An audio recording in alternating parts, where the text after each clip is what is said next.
We had we have a farm in northern Oregon, north central Oregon, and there's about a 6,000 square foot barn on that property. There was, burned down, long story, but it's another story, wonderful story. But that barn was about a 6,000 square foot barn, and the top was all kind of remodeled into kind of a fitness center, gym, office, library. It was a beautiful space, but down below it was completely and totally a barn. I mean, tractor equipment, farm implements, you name it. And we have this whole concept at Coach called 80-20, right? And this, in our family, that's a big guiding principle, because we don't want to be perfectionists. And we don't want to say, oh, we're going to delay action so we can make it perfect. So on this given Saturday, I said, you know what, kids, we're going to do an 80-20 on the barn. And an 80-20 meant we're just going to go in there and we're going to make it really, really great, a big improvement, put the bikes away, put things away, sweep out the main areas, but not, perfection. So we broke up into two teams, and I was in the upstairs team, and there was a downstairs team, because there's a lot of kids in our family, and we divide and conquer, right? We turned on the music, set a 2-hour timer, said, hey, we're going to bang this out before lunch. Well, we both did our duties, right? And I didn't go downstairs until the timer hit, and when it's over, we're walking down the stairs. And I come down the stairs, and my children who were downstairs were looking at me, and I know that I don't know what all they were thinking, but I'm sure they were excited to show me what they had accomplished. And I come walking down the stairs, and to my right, there's a little section where we keep scraps of wood. And it's the lumber that doesn't fit along the wall and all organized area over there. This is kind of the scraps, the little pieces here and there. And it looked like they just all kind of been pitched in this little, 4x6 area cubby.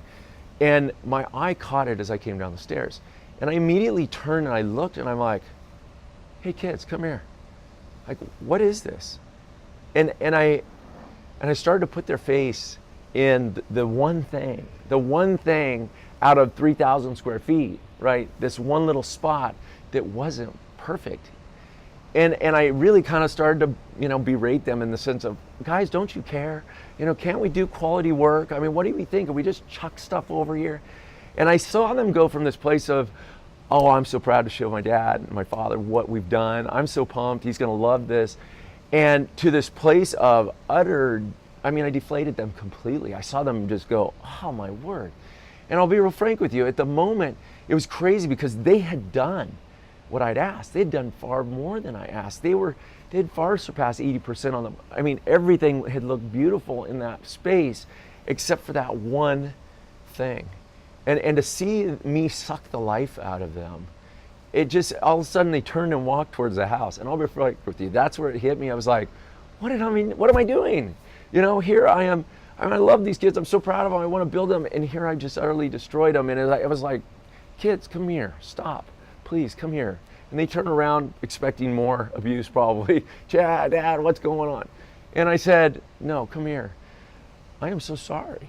I said, please forgive me. I said, I know about the gap. It hit me in that moment that I just gapped them out, right? I put them in that place of total, you're not enough, and you have failed, and you should be ashamed of yourself, when they had done such an amazing thing. And I just, so the ability for me in that moment, I was like, I recognize I've got to apologize. And to see them, as I did that, to see them start to come back to life, I said, forgive me. What you've done here is more than I asked. You surpassed my expectations. And yet my weak tendency is to find that one thing. And so I said, this is nothing in the scheme of this. I love what we've done here. Come here, I'm so proud of you. And in that moment, it was such an important lesson for me again, because not only do I do this with my children, but I do this with my bride, who I love more than anyone. I put my wife there, right? I find that I put team members there. I can walk into our facility, and we're ready for a client visit, and we, 35, 40,000 square feet of space. It's all industrial, and you want it pallets in a row and lines painted and organized and everything just humming it. And I can walk in and find the one thing that isn't right? And there's a million examples of that. But to me, that moment in the barn, I just realized I don't want to be that guy. I want to be that person who is constantly going in and then looking for all the good things. And it's fine to address the one thing later. It is. Some people are like, don't address it. No, we can talk about it later at some point. But even that, it wasn't the objective that day. And so, again, another lesson for me. I'm always learning, always growing. You know, like Dan says, I find myself going to the Gap often, but I don't stay there very long. And that was one of those moments where I was like, I've not only gone to the Gap myself, but I put them there.